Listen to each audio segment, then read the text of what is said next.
trouver une place pour certains, mais on peut déjà commencer par un moment de prière, voyez-vous, pour faire profiter le maximum.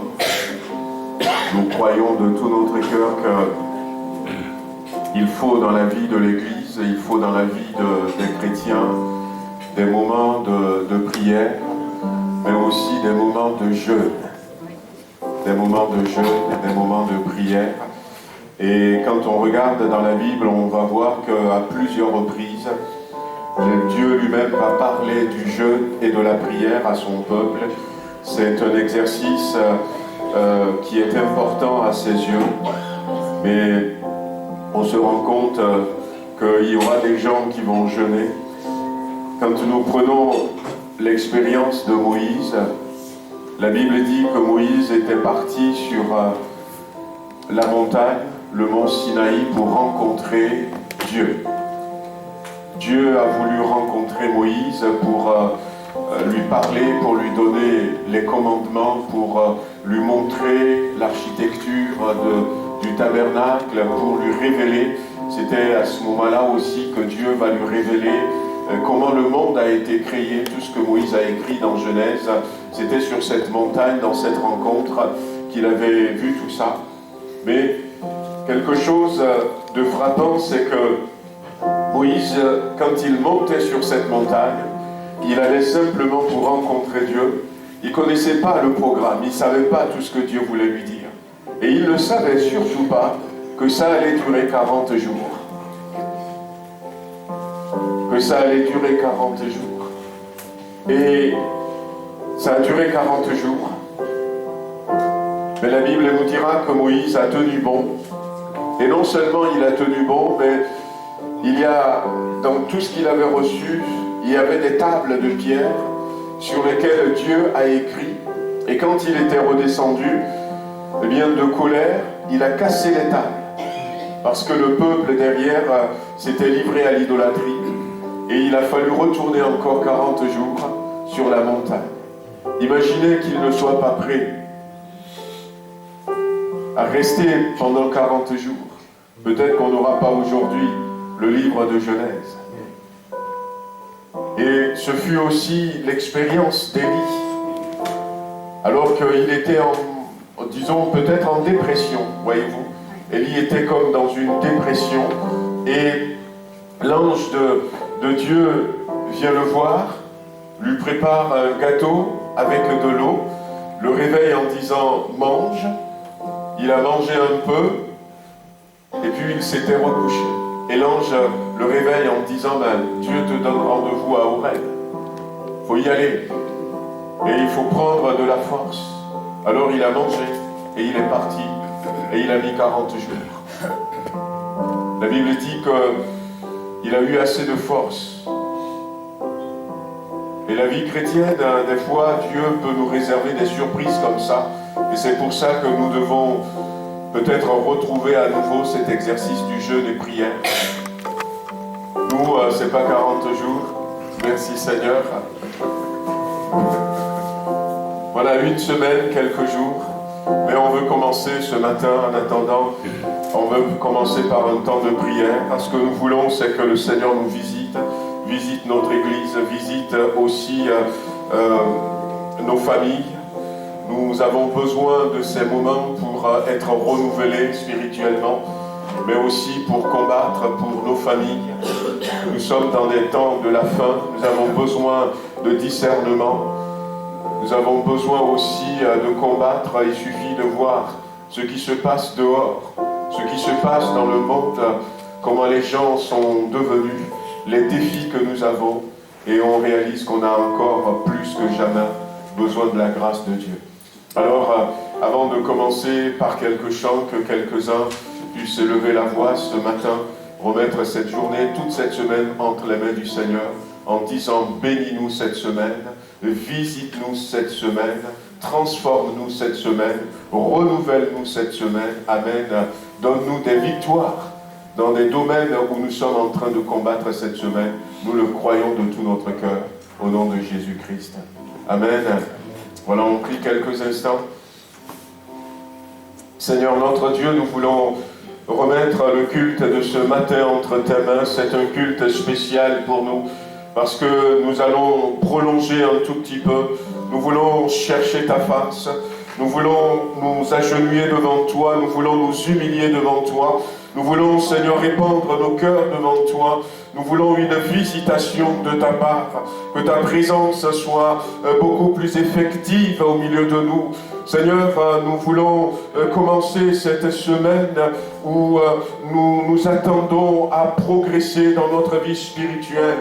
Nous voulons voir des changements dans la manière dont nous t'adorons, la manière dont nous marchons avec toi. Il y a peut-être encore quelques-uns qui ont besoin de victoire sur une addiction, sur un comportement que tu n'approuves pas. Il y a peut-être besoin d'apprendre à se laisser complètement entre tes mains, conduire par toi. Nous avons des victoires à prendre pour nos enfants, pour nos épouses, nos époux. Il y a un combat, Seigneur, qui est là devant nous et nous devons rester du côté de Jésus-Christ.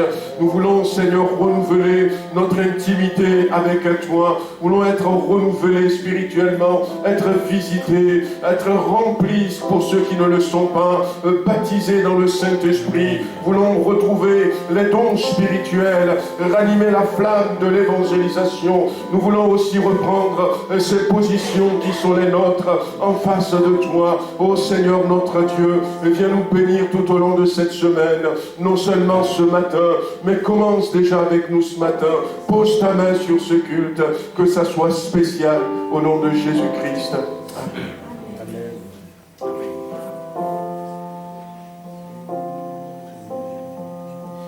Il est bon pour des frères et des sœurs à demeurer ensemble dans ta divine présence. Ce matin, nous voulons nous délecter de ta présence. Nous voulons vraiment apprécier ta présence. Nous voulons que notre cœur s'élève jusqu'à toi dans une profonde adoration de louange. Nous réclamons la puissance du Saint-Esprit pour nous entraîner, pour nous absorber en toi. Oui, Seigneur, tu mérites, et de loin encore, l'adoration et la louange qui te revient. Oui, que cette journée soit une journée extraordinaire pour nous, une journée où nous ferons des expériences avec toi dans la guérison divine, et pourquoi pas dans la guérison morale, spirituelle, dans la foi dont nous avons tellement besoin pour avancer avec toi, avancer sur le chemin de la vie. Oui, Père, bénis ton Église ce matin. Amen. Alléluia. Seigneur, nous voulons te remercier particulièrement pour cette journée, parce que Seigneur, c'est toi qui l'as inscrite, Seigneur, sur ton calendrier. Tu as permis, Seigneur, que nous puissions la vivre. Alléluia. Donner cette journée, un jour particulier, un jour de consécration, un jour, Seigneur, où nous pouvons étudier ta parole, un jour où nous allons partager aussi, Seigneur, le pain et le vin, Seigneur, un souvenir de ton sacrifice. Et nous, c'est tout ce que tu as mis à l'intérieur de nous, Seigneur, dans notre vie spirituelle. Nous voulons le faire grandir. Nous voulons, Seigneur, que tout cela, Seigneur, ne soit pas étiolé par les choses de la vie, mais au contraire, Seigneur, que tout cela prenne vie, Seigneur, et une vie nouvelle, Seigneur, avec toi, parce que nous avons besoin d'être ressourcés, nous avons besoin de venir vraiment à la source pour revivre, Seigneur, et pour vivre à nouveau, Seigneur, quelque chose de grand avec toi. Toi, Seigneur, tu es celui qui connaît nos besoins les plus profonds, ceux que nous ne savons même pas exprimer. Toi, Seigneur, tu les connais, et tu nous amènes, Seigneur, sur ces routes qui nous amènent aussi, Seigneur, à nous te connaître. Alors, Seigneur, nous voulons vivre quelque chose de grand ce matin, notamment au travers des dons spirituels, au travers, Seigneur, de ta parole, au travers, Seigneur, de la connaissance, de la meilleure connaissance de ta parole. Que notre esprit, que mon esprit soit ouvert pour entendre, Seigneur, ce que tu veux dire au travers des dons spirituels encore ce matin. Et Seigneur, je veux te louer pour cela, te remercier parce que l'Église n'est pas vide de ton esprit, mais l'Église elle est remplie par ton esprit. Et nous voulons, Seigneur, que cet esprit se répande, Seigneur, sur chacun de nous d'une façon particulière pour que personne ne puisse repartir sans avoir reçu quelque chose qui vient de toi. Amen. Seigneur, quelque chose que toi tu révèles dans le cœur, parce que Seigneur, tu parles à l'homme par révélation. Alors Seigneur, vraiment, viens nous descendre, fais-nous grâce encore aujourd'hui. Ne regarde pas ce que nous sommes à l'intérieur de nous et qui ne te convient pas, mais aide-nous, Seigneur, à pouvoir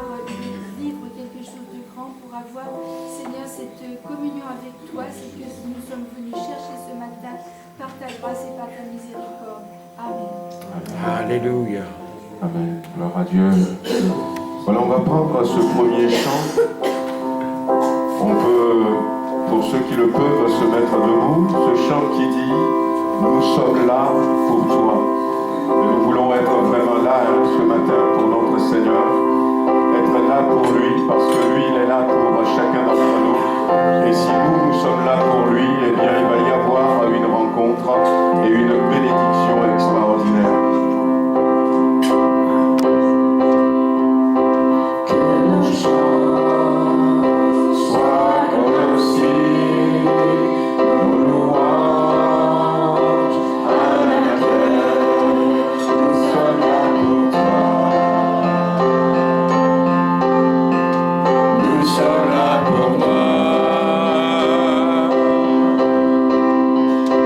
Que ton souffle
soit la grâce déborde à cette heure, en ce moment. Amen, alléluia. La voix pour prier pour lui-même, pour prier pour une situation particulière. Prenons quelques instants. Seigneur, ce matin, nous voulons élever la voix devant toi. Moi, le premier, Seigneur, je veux rentrer pleinement dans toutes ces victoires que tu as remportées pour moi. Je te bénis, Seigneur, pour mes frères, pour mes soeurs, pour les amis qui sont là ici ce matin. Et quel que soit le fardeau, que nous puissions réaliser que tu as remporté la victoire pour nous. Tu as vu, Seigneur, les difficultés. Tu as vu les larmes, Seigneur. Tu as vu la charge qu'il y a sur quelqu'un. Et tu as dit pour cette personne en particulier, je vais envoyer Jésus-Christ. Je vais lui donner la victoire. Ce matin, donne-nous de rentrer dans cette victoire. Donne à quelqu'un de rentrer dans cette victoire, Seigneur. Donne à ton Église, Seigneur, de rentrer dans cette victoire. Peut-être qu'il y a des décisions à prendre pour toi ce matin. Alors donne-nous de prendre ces décisions, de ne pas avoir honte. C'est l'ennemi qui cherche à ce qu'on se cache. Mais nous ne voulons pas avoir honte ce matin. Nous voulons proclamer ta victoire sur notre vie, Seigneur. Nous voulons proclamer ta victoire, Seigneur. Que ce soit notre vie sentimentale, notre vie spirituelle, notre vie, Seigneur, de travail, familial. Nous voulons proclamer, je veux proclamer ta victoire. Que d'autres proclament ta victoire ce matin et que le diable l'entende. Et qu'il réalise que cet enfant, cet homme, cette femme a enfin ouvert les yeux et qu'il est rentré dans la victoire que Christ a obtenue pour lui. Merci Seigneur. Que quelques voix s'élèvent. Amen, alléluia.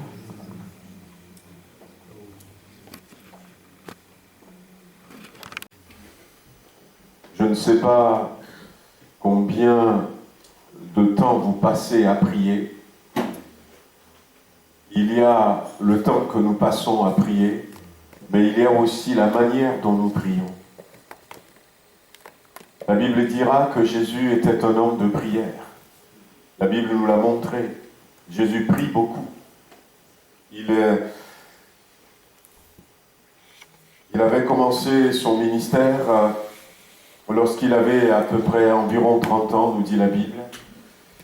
Mais on va voir dans la Bible Jésus qui va se mettre à l'écart, qui va prendre du temps à prier. Et ça lui a pris au moins une fois de prier pendant toute une nuit. Mais non seulement Jésus est un homme de prière, mais comme on disait ce matin, Jésus aussi, lui, c'était clair, c'était pas comme pour Moïse, c'était pas comme pour Élie. La Bible dit que Jésus rempli du Saint-Esprit, il a été conduit par le Saint-Esprit dans le désert, et là il a jeûné pendant 40 jours. Il avait faim, mais il était passé par là. Ce matin, il est question d'obéissance. Nous avons souvent du mal à obéir.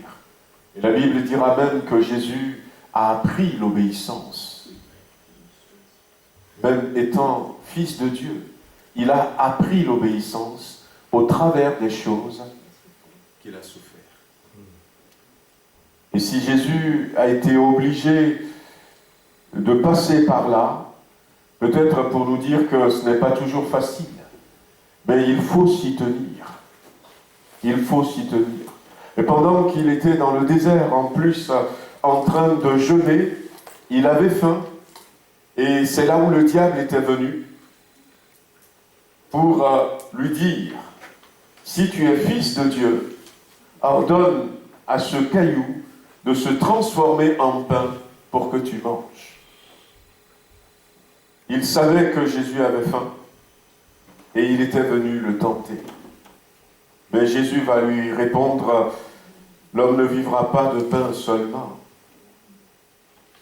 L'homme ne vivra pas de pain seulement. Une parole que Dieu avait donnée à son peuple alors qu'ils étaient dans le désert. Une parole que Jésus va reprendre. Pourquoi cette parole exactement? Jésus aurait pu simplement dire, eh bien, non, je ne t'écoute pas. Mais il lui a cité cette parole. C'est vrai que nous avons besoin de connaître la parole de Dieu, nous appuyer sur la parole de Dieu. Et en citant la parole de Dieu, Jésus montre l'importance de connaître la parole de Dieu. Mais en même temps, il rappelle une vérité. L'homme ne vivra pas de pain seulement. Nous avons besoin de vivre aussi de la parole. Et lorsque nous refusons de jeûner, il y a des moments dans la vie d'un homme, dans la vie d'un chrétien, où on ne pourra pas jeûner. Quand nous prenons des médicaments, nous sommes en traitement lourd, quand peut-être eh bien, on est une femme enceinte, et quand notre santé ne le permet pas, on peut, pendant ces saisons-là, refuser de jeûner parce qu'on peut mettre en danger notre santé. Vous savez qu'à une époque, dans une de nos églises, au cours d'un jeûne, une maman a fait jeûner son bébé. Le bébé était déshydraté et le bébé était décédé. Et ça a été très très compliqué pour les pasteurs de l'église. Il y en a un qui est le pasteur même qui était dans cette église, il est dans notre région aujourd'hui. Et ça a été très compliqué parce que la police s'était mêlée et ça a été compliqué. Mais c'est vrai qu'il y a des risques et on peut, pendant une saison, pendant un temps, dire ma santé, la situation ne me permet pas de jeûner. Mais nous devons savoir que nous ne devons pas tout le temps refuser de jeûner. Parce que ce que Jésus rappelle ici, alors que lui, il est en train de jeûner, c'est que l'homme ne vivra pas de pain seulement. Nous ne devons pas vivre simplement de nourriture. Il y aura des moments où il va falloir mettre de côté la nourriture et vivre aussi d'autres choses. Des choses spirituelles, des choses de la parole, passer du temps dans l'intimité avec le Seigneur. C'est important. C'est important, Jésus va passer par là. Et non seulement Jésus va passer par là, comme je disais tout à l'heure. Moïse était passé par là, Élie était passé par là. La Bible dira que le peuple de Dieu était en déportation. Et on les a libérés. On avait dit, vous pouvez rentrer chez vous maintenant. Mais les routes sont compliquées, difficiles, dangereuses. Il y a des coupeurs de tête. Et ils rentraient avec des richesses, avec de l'argent, pour reconstruire le temple de Dieu. Des trésors. Alors qu'est-ce qu'il faut faire? Et c'est un voyage qui va durer des mois. Alors Esdras, auprès du fleuve Ahava, va proclamer un temps de jeûne. Voyez-vous, c'est des moments dans lesquels nous attirons plus la présence de Dieu. C'est des moments où nous rentrons en communion intime avec le Père. C'est des moments où les besoins que nous lui présentons, ils vont proclamer un jeûne en disant « Seigneur, nous ne voulons pas demander une armée, mais nous avons besoin qu'une armée d'anges vienne nous protéger, vienne nous conduire. Nous avons besoin que tu aplanisses le chemin devant nous. Nous avons besoin que tout ce trésor que nous transportons puisse arriver avec nous sains et saufs. Et Dieu leur avait accordé ce qu'ils ont demandé. Ils ont compris qu'il faut plus que la prière. Il faudrait que nous soyons des hommes de prière, des femmes de prière, une église de prière, surtout dans les temps que nous traversons maintenant, mais que nous soyons des gens qui sont prêts des fois à aller un peu plus au-delà de la prière. Jésus ne nous a-t-il pas dit dans sa parole, cherchez et vous trouverez. Mais avant de chercher, il avait dit, demandez et l'on vous donnera. Et il y a des choses qu'on va demander comme ça et puis on va nous donner. Mais il y a d'autres choses, c'est à nous de chercher. Et montrer à Dieu que nous cherchons véritablement cette bénédiction. Nous cherchons cette victoire. Et le jeûne, c'est un moyen de chercher la main de Dieu en notre faveur. Et puis même, des fois, il faut aller encore un peu plus loin que chercher, frapper. Et frapper, ça fait mal. Mais c'est pour montrer que nous en avons besoin.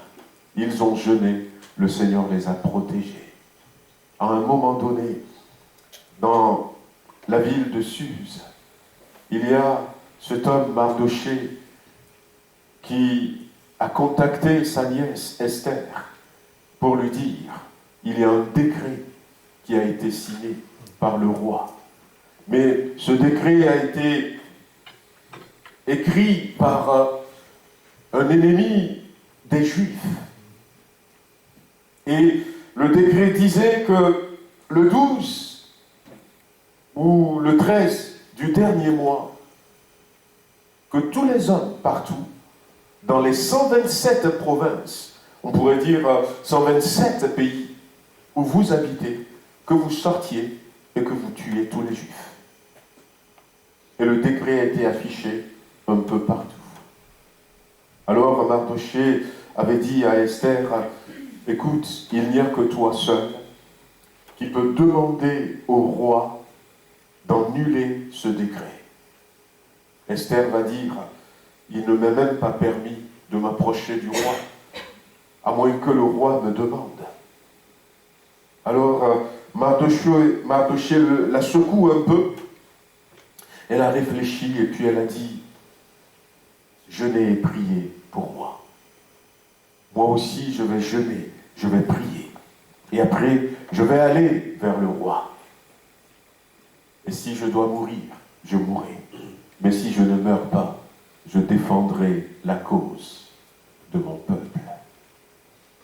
Ils ont jeûné, ils ont prié. Et puis, Esther est partie devant le roi. Le roi était surpris de la voir, puisque la loi, à ce moment-là, le roi, il habite dans son palais, la reine habite aussi dans son palais, et la reine n'a pas le droit d'aller chez son époux, le roi, tant que le roi ne la demande pas. Et quand tu arrives comme ça à l'improviste, le roi te voit, si le roi ne fait rien, on t'attrape, et puis tu es mort, on te tue. Parce que tu as bravé l'ordonnance. Mais si le roi a pitié de toi, alors il a son sceptre à la main, il lève le sceptre, et on te laisse s'approcher de lui. Et Esther était partie. Et quand elle était partie, le roi l'a accueillie. Qu'est-ce que tu veux, ma reine? Le Seigneur lui a donné la sagesse dont elle avait besoin pour que le décret soit aboli. Voyez l'importance du jeûne et de la prière. La Bible va nous encourager avec plusieurs versets à être des gens qui vont jeûner, des gens qui vont prier. Et l'exemple ne s'arrête pas là. Ésaïe 58, Dieu va donner même des consignes. Le jeûne que j'aime, que j'apprécie. Et c'était dans la vie des disciples de Jésus-Christ à l'époque. Nous devons être une église qui prie. Nous devons être des frères, des sœurs qui prient. Nous devons être une famille qui prie. Nous avons plus que jamais besoin de la prière dans un temps comme celui-ci. En quel temps sommes-nous? Alors, on pourrait dire, mais nous sommes dans les temps de la fin. Et c'est vrai, nous sommes dans les temps de la fin va venir bientôt. Mais si on veut rentrer un peu plus dans les détails, nous sommes dans des moments où l'immoralité a pris une proportion, une grande proportion sur la terre. L'immoralité. Nous sommes dans le temps où la violence a plus que triplé. Nous sommes dans le temps où les hommes, ceux que nous côtoyons, sont devenus intolérants. Les hommes ne comprennent plus rien du tout. Nous sommes dans des moments où il y a des complications dans les foyers. On ne s'imagine pas combien de foyers on traverse des difficultés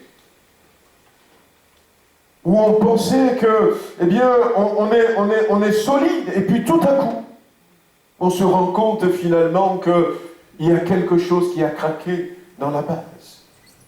Où les enfants, eh bien, sont volés à leurs parents, au travers de tout ce qu'on leur dit.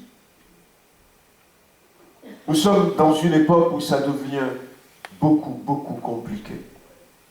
Beaucoup, beaucoup compliqué. Du temps de Néhémie, Néhémie, à un moment donné, va dire au peuple qui était là, alors qu'ils étaient en train de reconstruire, ils étaient en train de reconstruire tout simplement le mur de Jérusalem, et ils vont voir un peu comment c'était compliqué. Et finalement, il va décider, Néhémie, à un moment donné, de ne pas simplement reconstruire le mur, mais de prendre aussi des armes. Et la Bible dit qu'ils vont prendre des armes, ils vont prendre l'épée des armes dans une main, la truelle dans l'autre main pour continuer. La nuit, ils vont veiller sur ce qu'ils ont fait, parce que l'ennemi menaçait même de venir détruire ce qu'ils ont fait pendant la nuit. Ils vont veiller la nuit, et la journée, ils vont continuer à travailler.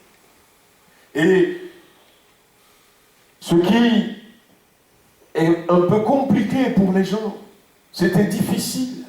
Mais dans Néhémie chapitre 4, le verset 14, la Bible dit, Néhémie va dire ceci, je regardais, et m'étant levé, je dis aux grands, aux magistrats et au reste du peuple, ne les craignez pas. Souvenez-vous du Seigneur, grand et redoutable, et combattez pour vos frères, pour vos fils, pour vos filles, pour vos femmes et pour vos maisons. Combattez pour vos frères, pour vos fils, pour vos filles, pour vos femmes et pour vos maisons. Nous sommes arrivés à un moment donné où nous avons besoin, frères et sœurs, de combattre. Combattre pour nous-mêmes, mais combattre également pour ceux qui sont autour de nous. La dernière fois, je parlais avec quelqu'un et j'ai pris un papier et j'ai marqué les amis que nous connaissons avec Maggie, des chrétiens,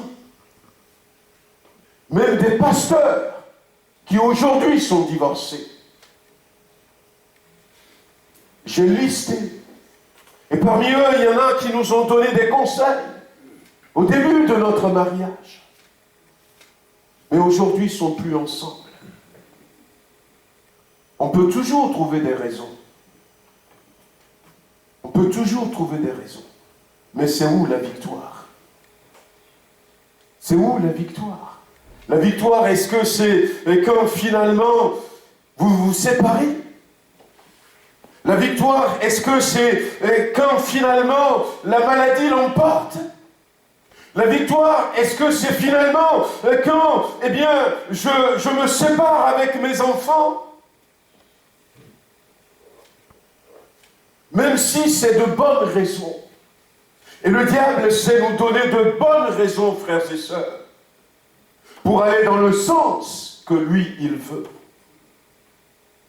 Mais nous avons besoin de combattre. De combattre. Il n'y a pas de lien que le sang de Jésus-Christ n'a pas encore vaincu. Amen. Il n'y a pas de puissance qui ne peut pas se soumettre au nom de Jésus-Christ. Nous sommes du bon côté. Nous sommes du côté de la victoire. Et la Bible dit, voici l'Éternel ton Dieu va te donner la victoire. C'était dans l'Ancien Testament. Mais dans le Nouveau Testament, il nous l'a donné, la victoire. Mais nous sommes en face d'un ennemi. Vendredi, on avait partagé ce passage dans l'épître de Pierre. Pierre, à un moment donné, va alerter les chrétiens et va leur dire, votre adversaire, le diable, rôde comme un lion rugissant. Et je leur disais aux frères et sœurs qui étaient là, soulignez bien, l'apôtre Pierre dit, votre adversaire. Nous avons un adversaire. Et il sait comment peut-être nous endormir. Il sait comment nous donner des raisons pour nous amener là où lui il veut. La Bible dira que Jésus-Christ, quand il était parti, avant de partir, il avait dit à ses disciples, vous allez recevoir une puissance. Et eux, ils étaient restés dans la prière. Ils étaient restés dans la prière. Pendant 10 jours, ils priaient. Et le 10e jour, le Saint-Esprit était descendu. Lorsque, quelques semaines, quelques mois plus tard, Jacques, un des disciples, qui était proche de Jésus, puisqu'il faisait partie de l'équipe de ces 3, il a été tué. On l'avait arrêté, dans quelles conditions, on ne sait pas. On l'a arrêté et puis on l'a assassiné. Et les gens étaient contents. Nous sommes dans ces époques. Nous sommes dans ces époques. Moi, je prie pour ce qui se passe en Iran, même si je ne connais pas les Iraniens. Voyez-vous? Parce que depuis le début de l'année, plus de 50 personnes exécutées par l'État. Déjà. Alors, j'implore le secours du Seigneur. Je prie pour les musulmans. Mais la Bible nous dit que c'est ce qu'il faut faire. Et hier ou avant-hier, quand il y a eu cet attentat devant une synagogue. Sur I24, moi j'avais vu comment les gens étaient contents, la liesse. Parce que un homme a tué d'autres hommes. La Bible dit qu'ils étaient contents que Jacques soit assassiné. Alors, ils ont arrêté à nouveau Pierre. Ils ont arrêté Pierre aussi pour l'assassiner. Seulement, eh bien, la grâce de Dieu a fait que Pierre a été arrêté et c'était bientôt le sabbat. Alors, ils l'ont gardé en prison. Et quand ils l'ont gardé en prison, Ils l'ont gardé en prison pour l'exécuter après le sabbat. Et là, l'Église s'était mise à genoux. Actes chapitre 12. La Bible dira que l'Église n'a pas cessé de prier. L'Église n'a pas cessé de prier. Nous ne pourrons pas combattre pour nous-mêmes, pour nos bien-aimés, sans la prière. Et sans la prière accompagnée du jeûne. Nous ne pouvons pas, frères et sœurs. Et nous vivons une époque où, paradoxalement, nous sommes tellement occupés, il y a tellement de choses à faire, que nous n'avons pas le temps. Eh bien, ce midi, prenons le temps. Dieu sait. Dieu sait. La Bible n'a-t-elle pas dit à Daniel, dès le premier jour, Daniel avait eu à cœur de jeûner. Et à ce moment-là, Daniel était déjà âgé. Il était âgé, il devait avoir au moins 80 ans à ce moment-là. Et il avait décidé de jeûner. Alors il va faire un jeûne, les gens disent le jeûne de Daniel, mais il a décidé de diminuer les rations de ses aliments, de ne pas manger de la viande, tout ça, de manger des légumes. Il a réduit la portion et il a commencé à prier et à jeûner. Ça a duré 21 jours. Mais à la fin, au bout de 21 jours, l'ange Gabriel était venu voir Daniel et lui a dit ceci, dès le premier jour où tu as eu à cœur de comprendre, Dieu m'avait envoyé. La réponse était partie dès le premier jour. Et c'est pour ça qu'il ne faut pas dire, Dieu sait que je ne peux pas. Fais ce que tu peux. Fais un effort. Et plus tu vas montrer à Dieu que tu veux réellement cette bénédiction. Alors que Daniel était dans ce temps de jeûne, malgré son âge, et qu'il continuait de prier, à un moment donné, Dieu va dire, mais sa bénédiction, pourquoi est-ce qu'il ne l'a pas reçue? J'ai envoyé ça dès le premier jour. Et l'ange Gabriel a dit, mais il y a le prince de Perse. C'est un démon puissant qui s'appelle le prince de Perse. Le prince de Perse m'a bloqué. Mais Gabriel n'avait pas la position de passer outre le prince de Perse. Alors Dieu va dire à Michaël, va débloquer la situation pour que Daniel puisse avoir sa bénédiction. Et quelle bénédiction! Quelle bénédiction! Voyez-vous, nous devons montrer à Dieu que nous voulons cette bénédiction. Nous devons montrer à Dieu que nous voulons cette délivrance. Moi, j'ai connu quelqu'un, aujourd'hui il est pasteur, chrétien, mais il n'arrivait pas à lâcher la cigarette. Et il était là, dans l'église, et dès que le culte est fini, la cigarette. Puis, les délivrances viennent différemment, selon notre foi, selon la manière dont nous demandons à Dieu.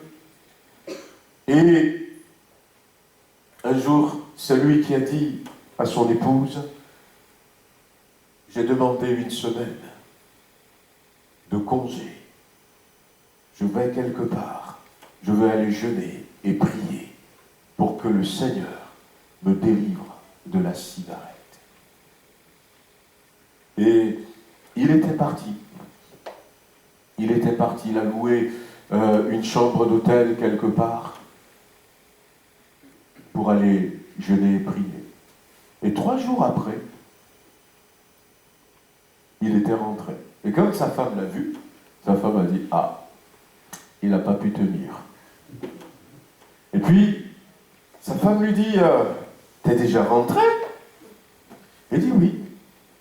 J'avais pas besoin de rester 1 semaine. Je suis resté 1 jour de plus pour prier pour autre chose. Mais dès le 2e jour, le Seigneur m'avait complètement libéré de la cigarette. Il avait montré son désir d'être délivré. Il n'avait pas eu besoin. Et puis le Seigneur l'a appelé à le servir. Et on peut fumer devant lui, il peut parler avec des gens qui fument. Plus jamais il n'a touché à la cigarette. Plus jamais. Voyez-vous, ça dépend de la manière dont nous prenons les choses à cœur. La victoire est pour nous. La délivrance est pour nous. Et ce matin, c'est l'occasion de prendre un temps dans la prière et de dire, Seigneur, oui, je veux commencer aujourd'hui et aller aussi loin que je peux dans cette semaine. Parce que je veux voir cette victoire que tu as obtenue pour moi à la croix se manifester dans ma vie. La Bible, et le frère nous en a parlé tout à l'heure, de le sang de Jésus-Christ. Le sang de Jésus-Christ, la Bible dit, vous avez été lavés, vous avez été sanctifiés, vous avez été justifiés au nom du Seigneur Jésus-Christ et par l'Esprit de notre Dieu. La première des choses que le Seigneur a fait pour nous, eh bien, c'était de nous laver. Quand il nous a pris, il nous a lavés. Et en nous lavant, or, quand ça dépend dans quel état je suis avant de prendre ma douche. Mais quand un homme comme ça, une femme comme moi, un homme comme moi, une femme comme une sœur ici, n'importe qui va vers le Seigneur. Le Seigneur nous lave avec son sang. Et lorsque nous sommes lavés par le sang de Jésus-Christ, nous sommes justifiés. Ce que le sang de Jésus-Christ enlève, vous savez quoi, ce que le sang de Jésus-Christ enlève? La première des choses que le sang de Jésus enlève, c'est le péché. Le péché. Tout le péché que j'ai fait, le sang de Jésus-Christ m'enlève ces péchés. Il me rend comme Jésus-Christ était. Je deviens, à partir du moment où j'accepte Jésus-Christ, eh bien, je deviens une personne sans péché, à ce moment-là. Certes, j'ai besoin d'apprendre maintenant à marcher comme quelqu'un sans péché. Et là, ce n'est pas évident. On trébuche encore, on tombe, parce que l'habitude est là. Il faut apprendre à se débarrasser. Mais quand je viens à Jésus-Christ, quand le sang de Jésus me lave, le sang de Jésus-Christ enlève tout péché. Quel que soit le péché, il enlève tout péché. Je suis purifié. Il y a ce sentiment de propreté, comme quand on a pris une bonne douche. Dans sa miséricorde, dans sa grâce, le Seigneur enlève tout le péché. Quand on voit quelqu'un à ce moment-là, eh bien c'est quelqu'un qui est sans péché. Et le sang de Jésus-Christ, quand il nous lave, il enlève aussi toute culpabilité. Il n'y a maintenant plus de condamnation pour ceux qui sont en Christ, Jésus-Christ. Le sang de Jésus-Christ enlève toute culpabilité. Et c'est important parce que l'adversaire viendra pour dire, toi tu n'es pas digne d'être chrétien. Mais moi je lui dis, ce n'est pas à toi d'en juger. C'est pas à toi d'en juger. La Bible l'appelle l'accusateur de nos frères. Il a accusé Job devant le trône de Dieu. Et dans Apocalypse chapitre 12, il avait porté ce nom accusateur de nos frères. Et dès qu'il peut, il va, regarde. Et il viendra nous culpabiliser nous-mêmes. Mais le sang de Jésus-Christ nous purifie de toute culpabilité, frères et sœurs. Amis qui êtes là ce matin, et c'est pour ça que si vous n'avez pas encore donné votre vie à Jésus-Christ, il faut le faire. Maintenant, toute culpabilité est partie. Nous ne sommes plus coupables aux yeux de Dieu. Parce que le sang de Jésus-Christ enlève même la culpabilité.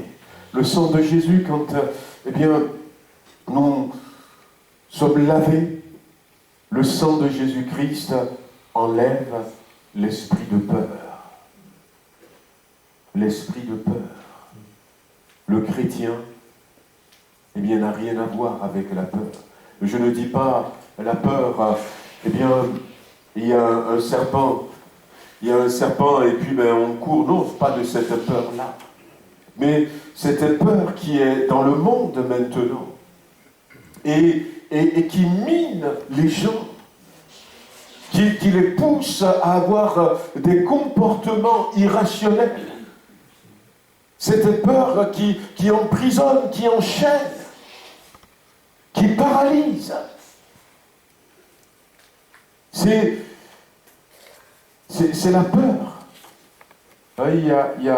On avait vu, j'en avais parlé aussi la dernière fois, quand par exemple, il y a certains animaux, l'antilope, tout ça, quand le lion rugit, ils tremblent, sont tétanisés, sont paralysés.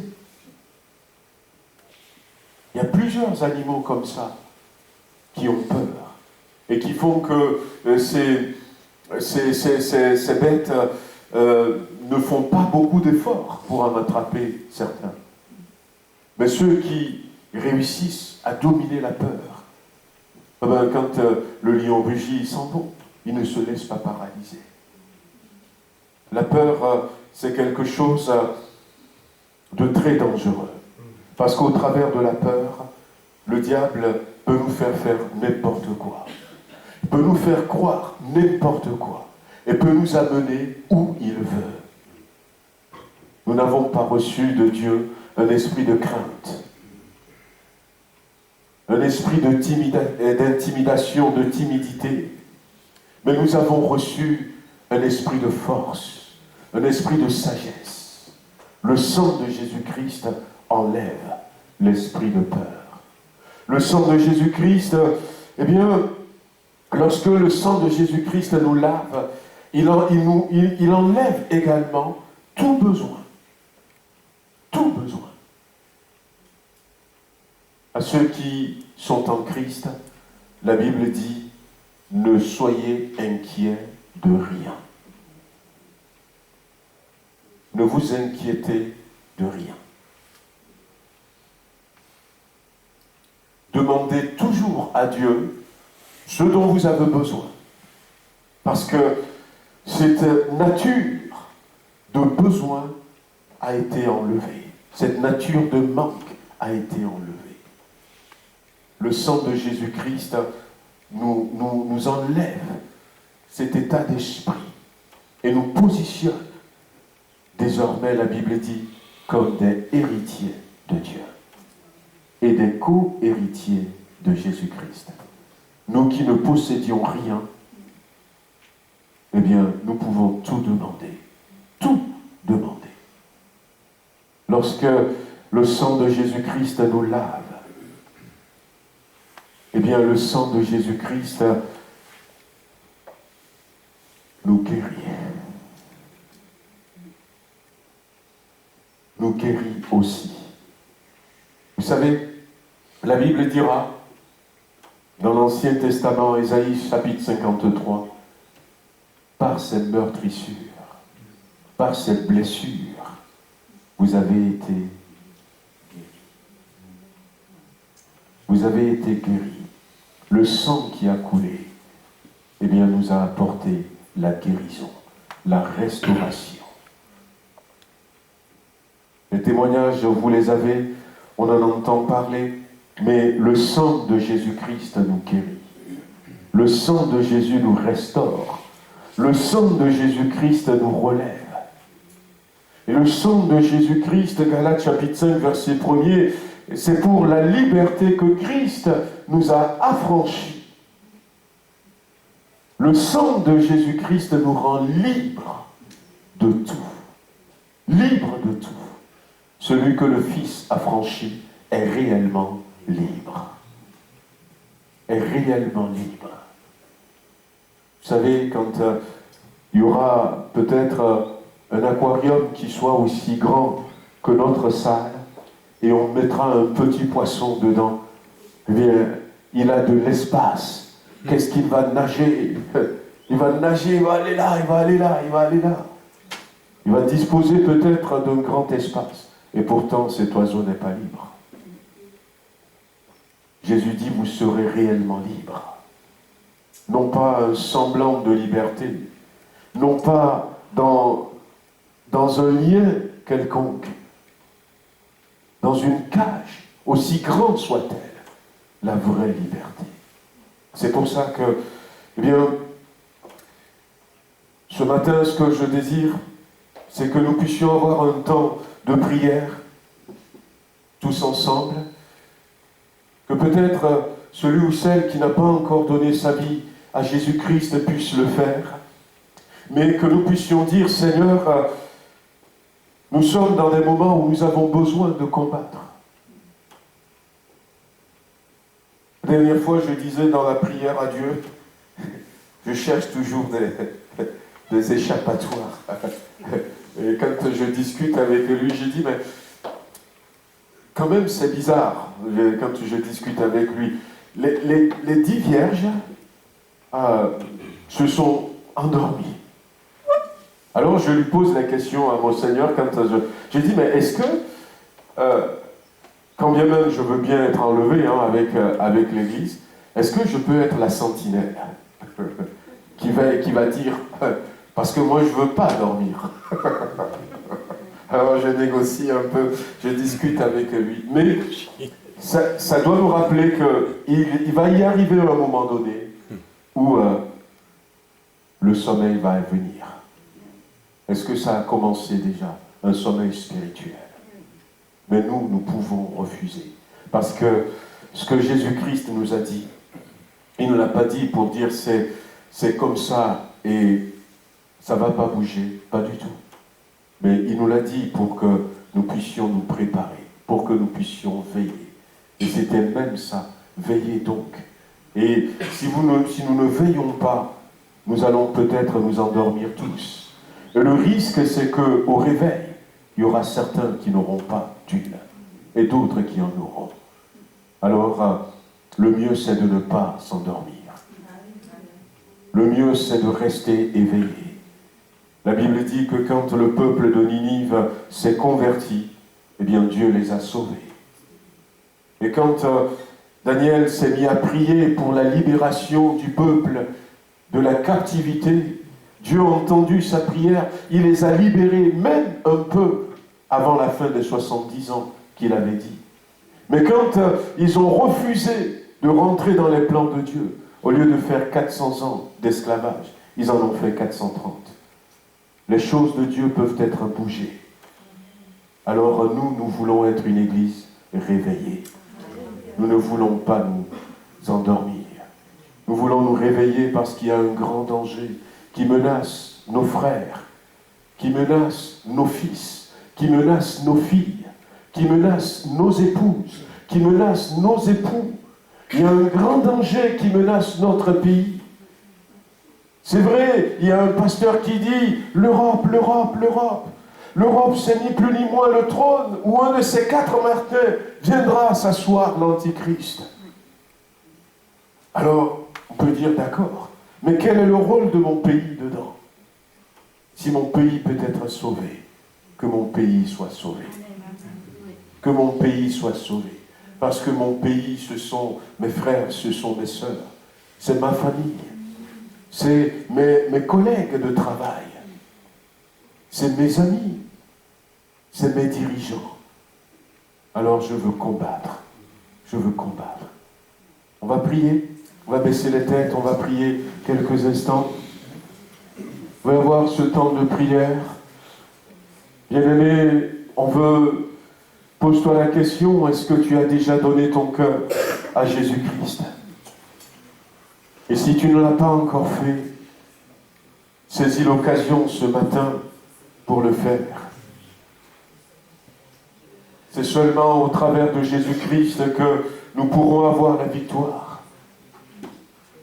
On peut venir à l'église, mais ne pas donner sa vie à Jésus-Christ. Mais est-ce que je l'ai fait? Est-ce qu'à un moment donné, j'ai dit, Seigneur Jésus, je te donne ma vie. Je te demande pardon pour mes péchés.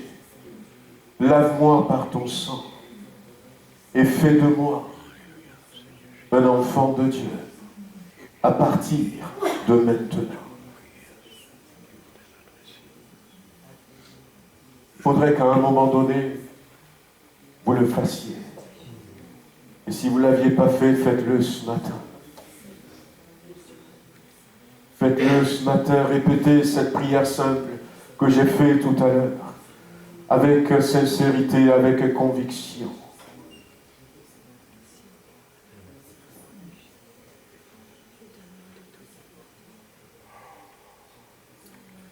Seigneur, s'il y a quelques-uns au milieu de nous ce matin qui n'ont pas encore donné leur vie à Christ, nous te prions de faire en sorte qu'ils ne repartent pas d'ici comme ils sont venus.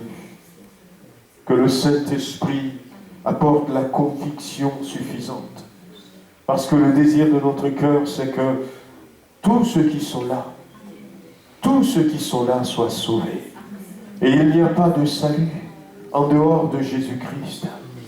Ça a été dit ce matin, rappelé. Seigneur, alors, celui ou celle qui ne l'a pas fait, donne-lui de le faire maintenant. Et comme toi-même tu as dit dans ta parole, je ne mettrai pas dehors celui qui vient à moi. Merci d'accueillir maintenant tous ceux qui font cette prière toute simple, en disant, je te donne ma vie, pardonne mes péchés, lave-moi par ton sang, et fais de moi un enfant de Dieu à partir d'aujourd'hui. Merci Seigneur. Merci. Je remets entre tes mains, Seigneur, toute personne qui a fait cette prière. Je prie, Seigneur, que tu gardes, que tu les protèges contre toute pensée de l'ennemi. L'adversaire qui ne voudra peut-être pas que quelqu'un continue dans cette belle décision. Seigneur, nous prions aujourd'hui que le sceau du Saint-Esprit soit sur la vie de ces bien-aimés et qu'ils soient marqués comme tes enfants, à partir de maintenant et pour toujours. Saisis-toi de leur vie, de leur être tout entier, et enseigne-leur, Seigneur, à marcher dans ta volonté, à marcher petit à petit, Seigneur, comme toi tu le désires. Bénis, Seigneur, les dans le nom de Jésus-Christ. Peut-être qu'il y a des bien-aimés qui ont fait cette prière ce matin, qui sont en train de lutter contre une addiction, qui sont en train de lutter contre un lien, Seigneur, et qui sont, Seigneur, dans un certain péché, dans des situations peut-être compliquées, dans leur santé ou encore, Seigneur, dans leur foyer, alors que nous venons de dire que le sang de Jésus-Christ, lorsque le sang lave, le sang enlève tout besoin, le sang brise toute chaîne, le sang brise tout joug. Seigneur, alors que nous venons de le dire, le sang enlève toute culpabilité. Je prie, prie ce matin que, Seigneur, la puissance du sang de Jésus-Christ accomplisse. Amen. Accomplisse, Seigneur, ses œuvres dans la vie de ces bien-aimés qui ont fait cette prière. Et que ce matin, s'il y en a qui se sentent coupables, que la culpabilité s'en aille au nom de Jésus-Christ. Et quels que soient les besoins, les liens, Seigneur, que ces liens soient brisés ce matin. Amen. Dans le nom de Jésus-Christ. Le diable est menteur. Nous brisons tout lien, Seigneur. Amen.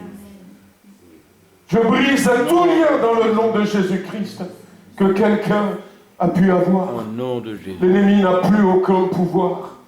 Il n'a plus aucun droit sur la vie de celui ou celle qui ce matin a dit, Seigneur Jésus, je te donne ma vie. Merci Seigneur. Louange à toi. Gloire et honneur à ton seul nom. Alléluia. Voulons continuer à prier un peu ce matin, frères et sœurs. Peut-être que quelqu'un a besoin d'être renouvelé. Quelqu'un a besoin de dire, Seigneur, maintenant je prends une décision. Je veux mettre la prière un peu plus dans ma vie. Je veux même parvenir à jeûner une fois de temps en temps. Vous pouvez commencer tout doucement. Vous pouvez même arriver à sauter, ne serait-ce que pour commencer un repas par jour. Vous pouvez faire comme Daniel, diminuer la ration. Vous pouvez faire une journée. Mais quelqu'un qui dit, Seigneur, la victoire, je l'ai compris, est à ma portée, mais je veux rentrer dans cette victoire. Bien-aimé, tu es enfant de Dieu. Tu es fils de Dieu, tu es fille de Dieu. Et le diable ne doit pas malmener ta vie de cette manière. Le diable ne doit pas malmener ta santé de cette manière. Le diable ne doit pas malmener ton foyer, ton mariage de cette manière. Le diable ne doit pas te malmener sur le plan professionnel de cette manière. La victoire est là ce matin. Et c'est à toi de dire, Seigneur, je veux prendre cette victoire. Je veux prendre cette victoire. Il y a des parents, peut-être ce matin, qui pleurent encore leurs enfants parce qu'ils sont dans une situation terrible. Seigneur, je veux prendre cette victoire. Alors nous voulons prier quelques instants. Mais que ce soit un temps de prière où nous allons élever la voix. Chacun peut élever